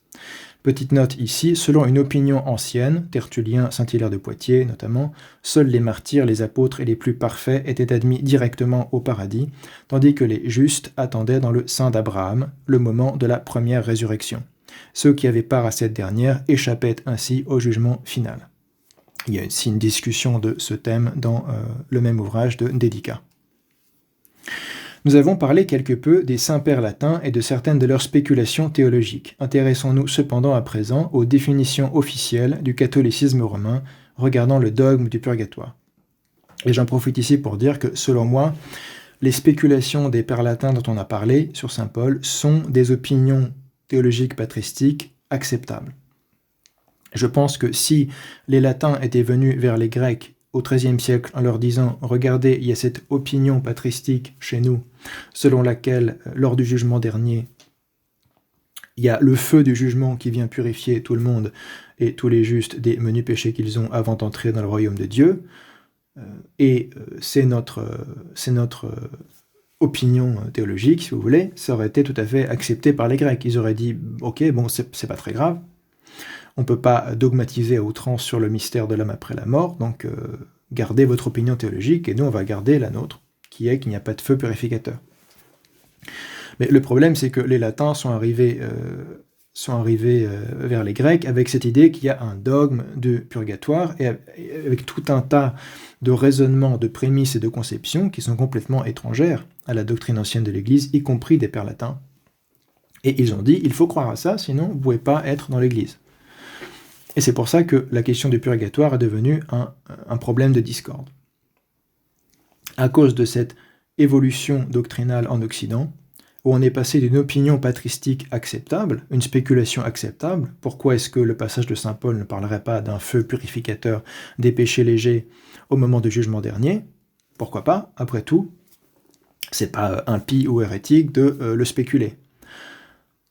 Mais on est passé de ça à, il y a un dogme qu'il faut absolument croire, qui est qu'il y a un troisième lieu après la mort, qui est le purgatoire, où vont les âmes qui sont dans telles conditions spécifiques, et si l'Église prie, c'est uniquement pour ces âmes qui sont dans ces conditions spécifiques, et les âmes qui sont en enfer sont définitivement en enfer dès le jugement particulier, et les âmes qui sont au ciel ont une contemplation de l'essence de Dieu, etc. On y reviendra. Enfin, tout un tas de conceptions qui sont complètement étrangères à la tradition ancienne de l'Église, et que donc les orthodoxes n'avaient simplement pas dans leur confession de foi, et ils ne voyaient pas pourquoi ils devaient accepter comme un dogme toutes ces spéculations qui ne faisaient pas partie de leur confession de foi ancienne, qui ne sont pas chez les pères grecs. Même Saint Grégoire de Nice n'a rien à voir avec sa conception. Saint Grégoire de Nice, qui est beaucoup cité à Ferrare, a une conception plutôt origéniste, qui n'a rien à voir avec la doctrine du purgatoire. En tout cas, aucun père grec n'a la conception qu'a Saint Grégoire le Grand, ou Saint Isidore de Séville, ou Saint Bède le Vénérable, ou les théologiens scolastiques. Donc, je replace un petit peu ça. Je pense que la conception du feu purificateur chez Saint Ambroise, Saint Augustin, est une opinion acceptable, une opinion patristique acceptable, mais qu'on ne peut pas en faire un dogme. Enfin, c'est une exégèse possible de Saint Paul, mais il n'y a pas de consensus patristique sur cette exégèse de Saint Paul. C'est l'exégèse qui a été favorisée par saint Augustin, mais il y a d'autres exégèses de ce passage de saint Paul dont on va parler, qui donnent un sens différent et aussi acceptable à ce passage de saint Paul. 1 Corinthiens 3, 12 à 15. Donc je pense que si on s'en tient à la notion de feu purificateur chez saint Augustin, il n'y a aucun problème. On peut ne pas adhérer à cette exégèse de saint Paul, mais en soi, on ne peut pas parler d'hérésie, je pense. On ne peut pas parler de faux dogme, puisqu'il n'y a pas vraiment de dogme, finalement. Ce n'est pas affirmé dogmatiquement chez saint Augustin ou chez saint Ambroise. En tout cas, c'est une spéculation qui a été jugée efficace contre l'universalisme, et on peut comprendre et accepter en contexte cette spéculation. Tout en disant que cette spéculation n'existe pas au même titre chez les pères orientaux, et qu'ils ont réfuté l'origanisme autrement, etc.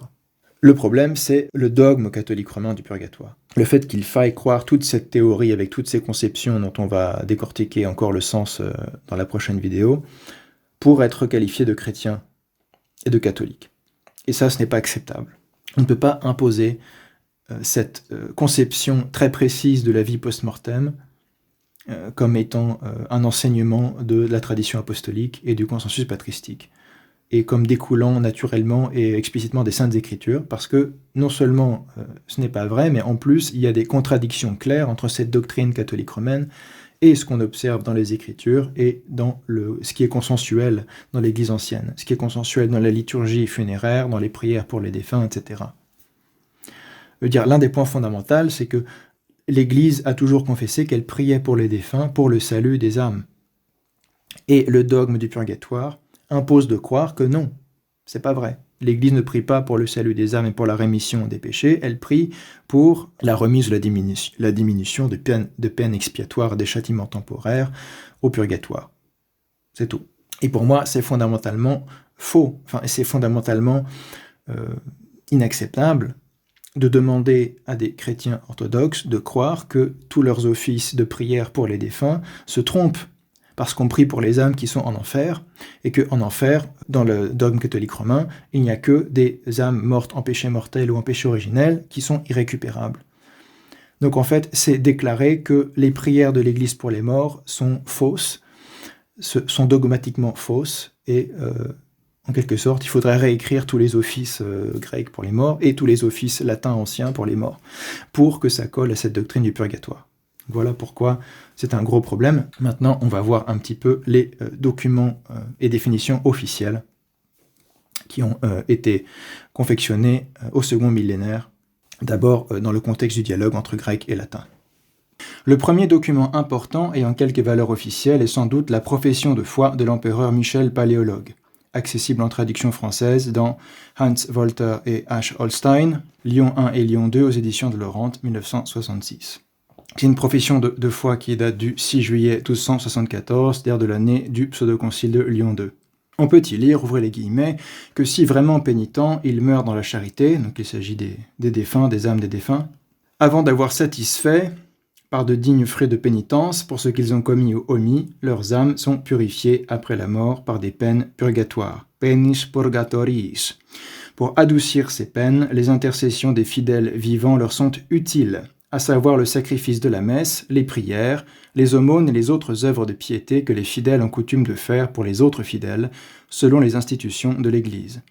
Pour les âmes de ceux qui, après avoir reçu le saint baptême, n'ont contracté absolument aucune souillure de péché, pour celles aussi qui, après avoir reçu la souillure du péché, sont purifiées, qu'elles demeurent encore en leur corps ou qu'elles les dépouillées, comme on l'a dit plus haut, elles sont immédiatement reçues dans le ciel.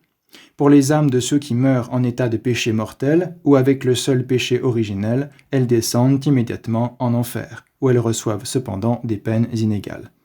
Fermez les guillemets, Profession de foi de Michel VIII, paléologue, section 2, paragraphe 1. Donc voir Lyon 1 et Lyon 2, page 278 pour une traduction française. Donc le point important de ce texte qui en fait été proposé à Michel Paléologue et ses délégués pour réaliser une union assez factice et superficielle en 1274.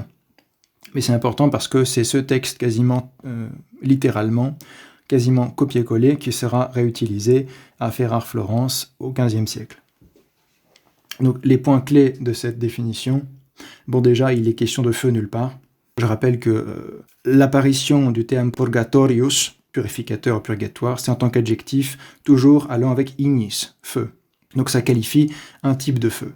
On a vu à partir d'une exégèse de première épître aux Corinthiens de saint Paul. Or, dans ce paragraphe de 1274, il n'y est jamais question de feu nulle part. En revanche, il est question de peine purgatoire, penis purgatoris. Donc purgatoire est encore un adjectif, mais au lieu de qualifier ignis, feu, il qualifie pena ou pene au pluriel, des peines. C'est-à-dire des peines temporaires, les fameux châtiments temporaires qu'il faut expier pour pouvoir entrer au paradis. Donc vous voyez bien que dans la conception catholique romaine telle qu'elle s'est développée durant le Moyen-Âge, et ici à la fin du XIIIe siècle, c'est pour ces âmes qui ont des peines purgatoires à expier que les intercessions des fidèles vivants sont utiles. Elles ne sont pas nécessaires à leur salut, puisque de toute façon, à force de brûler... là, il n'est pas question de feu, mais on sait très bien que c'est ce que pensaient tous les théologiens de l'époque. Ils sont à force d'expier ces peines purgatoires, ces âmes vont aller au paradis, quoi qu'il arrive. C'est juste une question de plus tôt ou plus tard, si vous voulez. Et donc, l'utilité des prières des vivants, c'est pour que ça soit plus tôt que plus tard. Donc, c'est ce qu'on appelle une diminution de peine, ou dans les cas d'indulgence plénière, comme on l'a déjà dit, de rémission de peine, rémission complète de peine, etc. Et donc le problème que c'est censé régler, c'est le problème de la dette pénitentielle essentiellement. Il n'est même pas question des péchés véniels dans cette définition. Il est question de ceux qui meurent pénitents, donc ayant confessé leurs péchés importants ou majeurs, mais qui n'ont pas satisfait par de dignes fruits de pénitence pour ce qu'ils ont commis ou omis. C'est-à-dire, ils n'ont pas réalisé ou accompli la dette pénitentielle, la reatus pene, qu'on pourrait traduire aussi, donc soit la dette pénitentielle, soit la liabilité, une espèce de chose due, donc d'une dette, au péché qu'on a commis, même s'il est remis, même si la culpabilité a été remise par l'absolution du sacrement de pénitence, c'est ce qu'on appelle mourir vraiment pénitent, et il meurt dans la charité, c'est-à-dire dans la communion de l'Église également. Alors, il n'est jamais question de prier pour des hérétiques ou des schismatiques, quel que soit le modèle ici abordé. Donc ils meurent en pénitence, ils se confessent, idéalement ils reçoivent l'Eucharistie, on imagine, et dans la charité, dans la communion de l'Église, mais ils n'ont pas accompli de dignes fruits de pénitence, c'est-à-dire ils n'ont pas réparé en fait complètement leur faute, puisqu'il leur reste une dette pénitentielle à expier. Et c'est à cause de cette dette pénitentielle à expier qu'il y a des peines purgatoires, des peines purificatrices pour les purifier de ces dettes, en quelque sorte. Et donc c'est pour adoucir ces peines, comme c'est écrit textuellement, pour adoucir ces peines expiatoires et purgatoires et satisfactoires, que les prières de l'Église sont utiles. Sacrifice de la messe, prières, aumônes, œuvres de piété, etc. Une fois purifié, tout ça va au ciel, et celles qui ne sont pas mortes dans la pénitence et qui ont des péchés mortels non remis, ou tout simplement qui ont le péché originel, donc elles n'ont pas reçu le baptême. C'est bien ce que ça veut dire en contexte de la théologie latine en particulier. Si on a le péché originel, c'est qu'on n'a pas reçu le saint baptême. Donc si on meurt sans le saint baptême, on va immédiatement en enfer. Si on a été baptisé mais qu'on meurt en état de péché mortel, on va en enfer.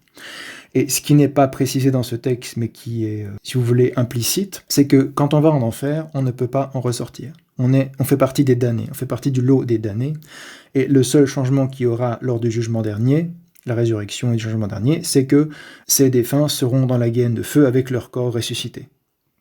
Mais il n'y a pas vraiment de changement de conditions réelles entre l'enfer avant le jugement dernier et la géhenne de feu, ou l'enfer après le jugement dernier. La seule différence, c'est la résurrection de la chair. Et c'est pareil au paradis. À cette époque, on sait très bien, ou en tout cas au siècle suivant, ça sera clairement dogmatisé, au XIVe siècle, on va en parler, la vision béatifique. La vision béatifique, les âmes qui vont au ciel, même avant le jugement dernier, ont déjà leur état de félicité, de béatitude suprême et totale et complet, de contemplation de l'essence divine elle-même telle qu'elle est, et la seule différence entre avant et après la résurrection et le jugement, c'est encore une fois la résurrection de la chair. Mais ça n'apporte rien spirituellement en réalité. C'est juste une réunion de l'âme et du corps, mais c'est le corps qui vient participer à la béatitude dont jouit déjà l'âme seule. On verra que ça a commencé à être théorisé déjà vers le VIe siècle avec Saint Grégoire le Grand en Occident. La définition qui figure plus d'un siècle et demi plus tard dans le décret final Letentur Celi du Concile de Florence, 6 juillet 1439, est quasiment un copier-coller de la précédente profession de foi.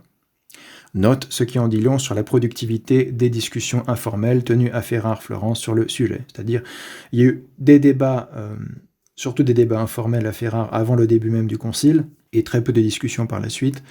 Il y a eu des échanges assez riches et assez importants entre latin et grec, mais ça n'a rien donné en réalité, puisque le texte final, c'est un copier-coller de la profession de foi de 1274, donnée à Michel VIII, paléologue.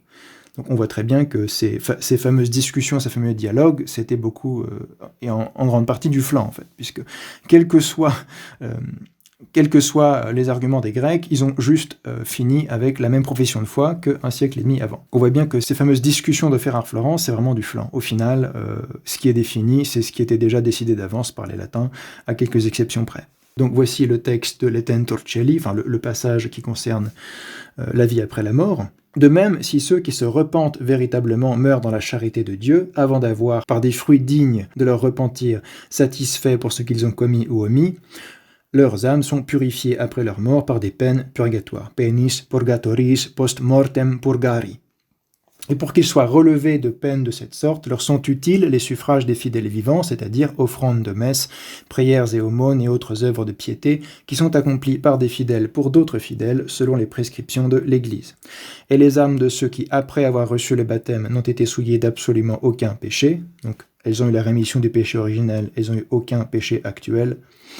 Celles aussi qui, après avoir été souillées par le péché, sont purifiées par la confession et par l'accomplissement des pénitences proposées par les confesseurs, etc., soit en étant dans leur corps, donc confession, pénitence, fruit de pénitence, soit une fois dépouillés de ces mêmes corps ainsi qu'elle était dit plus haut, c'est-à-dire par des peines purgatoires, sous-entendu, même si c'est pas dit, en brûlant dans un feu purgatoire créé, qui va cramer les âmes jusqu'à ce que Dieu estime que ça répare le tort ou l'offense qu'elles ont commis. C'est ce qui sera expliqué d'ailleurs à Ferrare par Giuliano Cesarini et Juan de Torquemada, donc c'est vraiment la pensée des théologiens officiels de l'époque, même si tous les détails ne transparaissent pas dans la définition. Elles sont aussitôt reçues au ciel et contemplent, alors ça c'est rajouté par rapport à la profession de foi de Michel Paléologue, contemplent clairement Dieu, trine et un lui-même, tel qu'il est. Intueri clare ipsum Deum trinum et unum sicuti est. Et on va voir ce que ça veut dire. Ce qui s'est passé entre la fin du XIIIe siècle et Ferrare-Florence, c'est les définitions du XIVe siècle sur la vision béatifique. Donc c'est pas pour rien qu'il y a cette partie-là qui est ajoutée, puisque d'ailleurs il y a eu un débat lors des discussions à Ferrare-Florence sur la vision béatifique. Évidemment, les Grecs, et saint Marc d'Éphèse en tête, étaient contre, puisque c'est contraire à l'épistémologie patristique grecque, mais les théologiens du côté latin, qui sont des thomistes, et de toute façon ça a été dogmatisé au XIVe siècle par Rome, défendait la vision béatifique comme contemplation intuitive de l'essence de Dieu elle-même. D'où ce passage rajouté. Toutefois, continue le texte, certaines plus parfaitement que d'autres, selon la diversité de leurs mérites. Ça aussi c'est ajouté, ça change pas énormément de choses. Au ciel aussi, il y a plusieurs demeures, comme dit le Christ. Au royaume de mon Père, il y a plusieurs demeures, donc les âmes qui sont au ciel, plus parfaitement que d'autres, selon la diversité de leurs mérites, contemplent clairement Dieu tel qu'il est. Donc c'est Dieu tel qu'il est, mais pas exactement avec la même intensité ou de la même manière. Je ne sais pas d'ailleurs comment ça marche exactement avec la doctrine de la simplicité de l'essence divine, mais on ne va pas rentrer dans ces détails maintenant. Il est affirmé en tout cas que les âmes au ciel des saints contemplent l'essence de Dieu elle-même, mais selon une intensité diverse en rapport avec leur mérite. La notion de mérite est très importante ici aussi. Quant aux âmes de ceux qui disparaissent en état effectif de péché mortel, ou seulement originel, donc sans baptême, elles descendent aussitôt en enfer, pour y être punies cependant de peines inégales. Ça, c'est à peu près comme le texte qu'on a vu précédemment de la profession de foi de Michel VIII, paléologue. Fermez les guillemets, ça c'est le passage de l'Etentor Celi qu'on trouve dans Alberigo, les conciles écuméniques, tome 2, volume 1, dans le texte relatif au concile de Ferrare-Florence. Ou pour être plus exact, comme on l'a vu, de Bâle, Ferrare-Florence, Rome. Donc pas grand-chose à ajouter à part la notion de vision béatifique, finalement. Il y a finalement un obstacle supplémentaire s'est rajouté dans la définition, déjà que c'était pas compatible avec la foi orthodoxe, là ça l'est encore moins. Enfin, le dernier texte dogmatique officiel d'envergure est celui qui fut promulgué un siècle plus tard par le Concile de Trente, à la session 25 des 3 et 4 décembre 1563, cette fois contre les critiques protestantes. Ouvrez les guillemets, l'Église catholique, instruite par l'Esprit Saint, à partir de la Sainte Écriture et de la tradition ancienne des pères, a souligné, ce que prétend le Concile de Trente, c'est que ce qui va être défini, c'est ça découle de la Sainte Écriture, de la tradition ancienne des pères. La tradition ancienne des pères, pas la tradition moderne, pas la tradition du 6e, 7e siècle, pas la tradition du 12e, 13e siècle, la tradition ancienne, à retenir. A enseigné dans les Saints Conciles et tout dernièrement dans ce Saint Concile écuménique, le Concile de Trente, qu'il y a un purgatoire, purgatorium esse. C'est le premier texte officiel où cette notion du purgatoire, comme un substantif neutre, qui désigne un lieu précis, purgatorium esse, un lieu posthume mais un lieu quand même, c'est la première fois que ça apparaît. Ça n'apparaît ni dans la profession de foi de 1274, ni dans l'Etentor Celi en 1439. C'est avec le Concile de Trente en réponse aux protestants que cette précision, un texte plus précis, plus proche de la théologie réelle, sans mitigation pour essayer de faire gober ça au grec si vous voulez, c'est là que ça apparaît vraiment. Il y a un purgatoire, purgatorium esse, et ça affirme que c'est à partir de l'écriture et de la tradition ancienne des pères qu'il y a un purgatorium. Pas un feu purgatoire, un purgatorium. C'est une notion qui est absente des saints-pères latins. Et que les âmes qui y sont détenues, animasque ibi detentas, donc on voit bien que c'est un lieu où les âmes sont détenues, chose qui est complètement absente de saint Ambroise, de saint Augustin, même de saint Grégoire le Grand, qui tous parlent d'un feu purificateur, avec d'ailleurs une notion qui n'est pas toujours la même selon les auteurs, et qui chez Ambroise, chez Augustin en particulier, chez saint Césaire d'Arles, est en fait le feu du jugement dernier, donc ça n'a rien à voir avec un endroit où les âmes sont détenues avant le jugement. Donc si on décortique, parce que c'est bien de décortiquer en même temps, le Concile de Trente affirme que cette conception complètement nouvelle, qui date des 12e, 13e siècles, probablement, selon Jacques Le Goff, d'un lieu qui s'appelle le Purgatorium, où les âmes sont détenues, où elles sont aidées par les suffrages des fidèles et par le sacrifice de l'autel, etc. Donc, c'est dans le Purgatorium qu'elles sont détenues, après la mort et avant le jugement dernier. Selon le Concile de Trente, ça, c'est l'écriture et la tradition ancienne des pères. Ensuite, la définition continue. Aussi, le Saint Concile prescrit-il aux évêques de tout faire pour que la sainte doctrine du purgatoire, sanam de purgatorio doctrinam, encore le substantif neutre, transmise par les saints-pères et les saints conciles, a sanctis patribus et sacris conciliis traditam, soit l'objet de la foi des fidèles, que ceux-ci la gardent, qu'elle soit enseignée et proclamée en tout lieu. A Christi fidelibus credi, teneri, doceri et ubique predicari diligenter studeant. Fermez les guillemets dans Alberigo, les conciles écuméniques, tome 2, volume 2, aux pages 1572-1573. Donc le Concile de Trente ajoute certaines précisions qui n'étaient pas dans les définitions précédentes. C'est le purgatorium qui est le lieu où les âmes sont détenues, ces âmes pour qui seuls les suffrages des fidèles sont utiles, si on rapporte ça avec les définitions précédentes.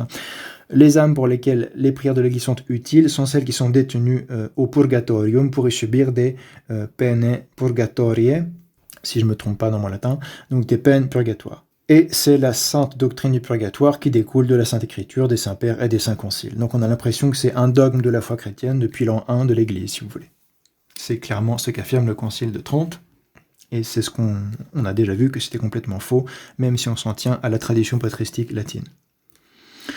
Ce même concile, dans son canon 30 sur la doctrine de la justification, à la session 6 du 13 janvier 1547, prononce un anathème contre quiconque rejetterait la doctrine du purgatoire. Ouvrez les guillemets, si quelqu'un dit qu'après avoir reçu la grâce de la justification, tout pécheur pénitent voit sa faute remise, culpam remitti, et sa condamnation à la peine éternelle annulée, reatum aeterne pene deleri, en sorte que ne reste aucune condamnation à une peine temporelle à expier, ut nullus remaneat reatus pene temporalis exsolvende, ou dans ce monde, ou dans le monde à venir au purgatoire, vel in futuro in purgatorio, encore ce substantif neutre qui désigne un lieu particulier posthume, avant qu'on ne puisse s'ouvrir l'entrée au royaume des cieux, qu'il soit anathème. Fermez les guillemets dans Alberigo, Les Conciles écuméniques, tome 2, volume 2, page 1386-1387.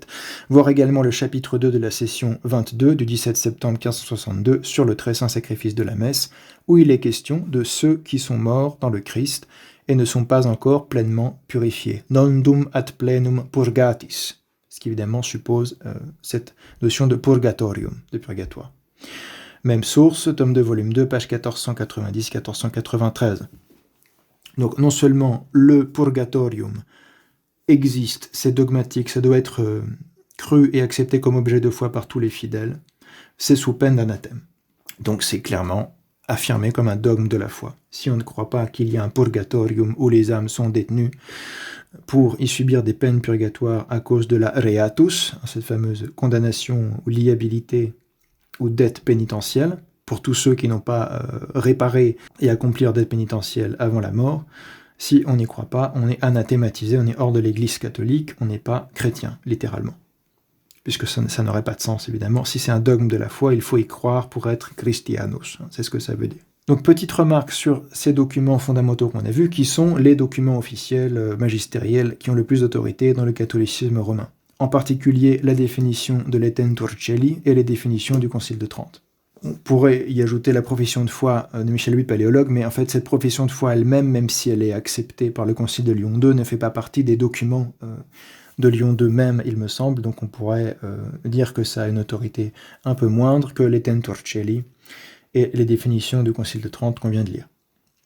Il est frappant de constater, petit 1, l'absence de toute mention du feu purgatoire, ce qui est assez hallucinant, puisque en fait, ce terme de purgatoire n'a de sens dans la patristique latine qu'en liaison avec la notion de ignis, de feu, puisque c'est fait pour répondre aux universalistes, aux misericordes, sur un texte de saint Paul qu'ils utilisent, pour dire que le feu de la Guéhenne est temporaire.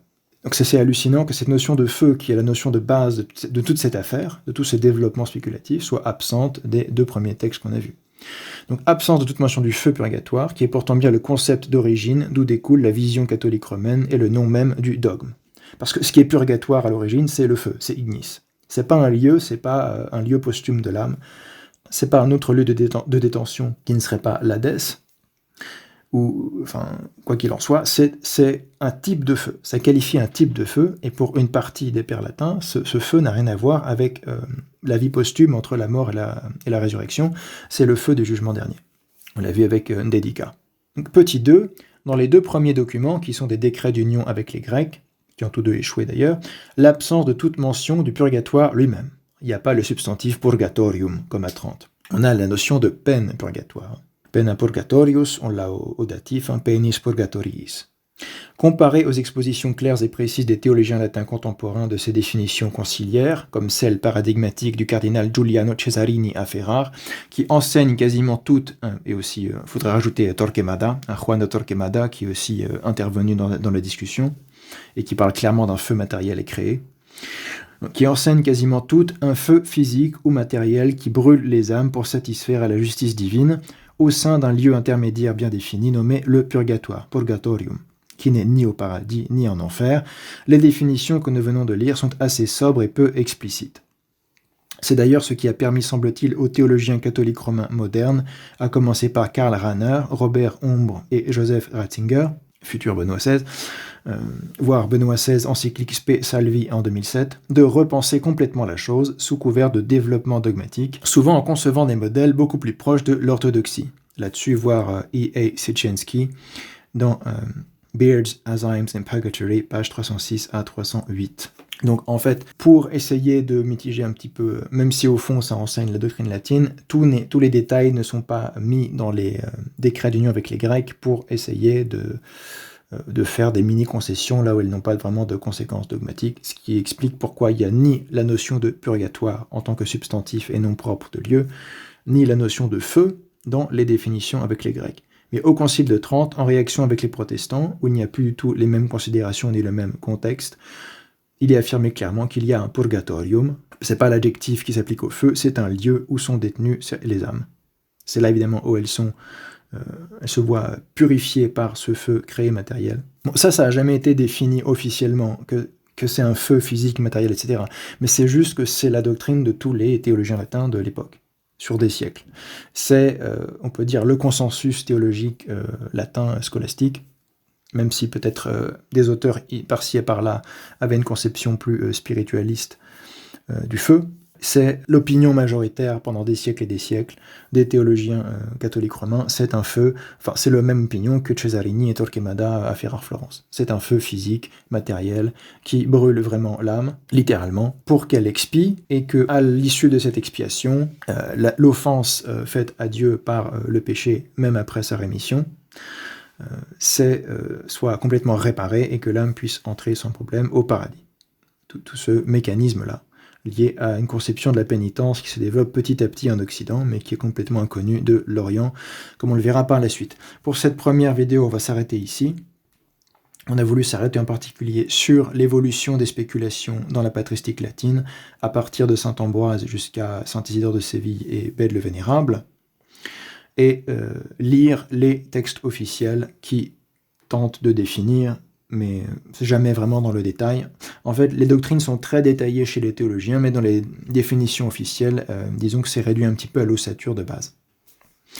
Mais ça correspond bien à ce qu'on a expliqué dès le départ, c'est-à-dire que la prière des morts est justifiée par le fait qu'il y ait ce purgatoire où les âmes doivent expier les dettes pénitentielles qu'elles n'ont pas pu réparer durant leur vie. Et même pas question des péchés véniels dans les définitions. Alors que c'est un aspect important finalement du développement de l'idée chez saint Grégoire le Grand, c'est que c'est fait pour expier ou purifier l'âme des péchés véniels. Alors le fait que ce soit pas du tout mentionné dans les définitions, c'est peut-être aussi pour essayer de ne pas rentrer dans ce débat avec les Grecs qui n'avaient pas une catégorisation aussi nette de différents types de péchés. Mais on a l'impression en lisant les définitions que du coup ça concerne uniquement l'expiation de dettes pénitentielles, en particulier la définition de Trente, mais alors qu'en réalité ça concerne aussi les péchés véniels. Quoi qu'il en soit, on voit bien que cette vision de la raison d'être de la prière pour les morts n'a absolument rien à voir avec la vision traditionnelle de l'Église d'Orient comme d'Occident des premiers siècles. Et que donc ça n'a rien à voir avec ce qu'enseigne la Sainte Écriture, ça n'a rien à voir avec ce qui découle du consensus patristique, même chez les auteurs qui parlent de feu purgatoire comme saint Augustin ou saint Césaire d'Arles, ou même chez saint Grégoire le Grand, ce n'est pas la même doctrine. C'est l'évolution de spéculations qui de siècle en siècle se sont constituées dans ce système particulier, qui ensuite s'est mêlé avec l'ecclésiologie papiste également, et le système des indulgences pour créer le dogme du purgatoire qui a été affirmé et cru dans tout le catholicisme romain, au moins à partir des 11e, 12e, 13e siècle, jusqu'à nos jours. Et au 20e siècle, tout d'un coup, parce que c'est plus vraiment à la mode, on décide de repenser, de réinterpréter, etc., ce que font certains théologiens, comme ceux qu'on a cités, Karl Rahner, Robert Ombre, Joseph Ratzinger, très connu pour ça. Il défend une conception du purgatoire qui n'a plus rien à voir avec la conception des scolastiques latins, du Moyen-Âge, de la Renaissance, et tout simplement du catholicisme traditionnaliste. C'est pour ça que de nos jours, on voit des catholiques romains qui viennent nous dire qu'il n'y a aucune différence entre l'orthodoxie et le catholicisme, parce qu'ils ont décidé de réinterpréter leurs dogmes de façon complètement différente, qui n'a plus du tout les mêmes données que la théologie qui était présentée à Ferrare-Florence, par exemple, face à Bessaillon de Nicée et Saint Marc d'Éphèse. Donc quand il parle de purgatoire, mais ça n'a plus du tout la même signification.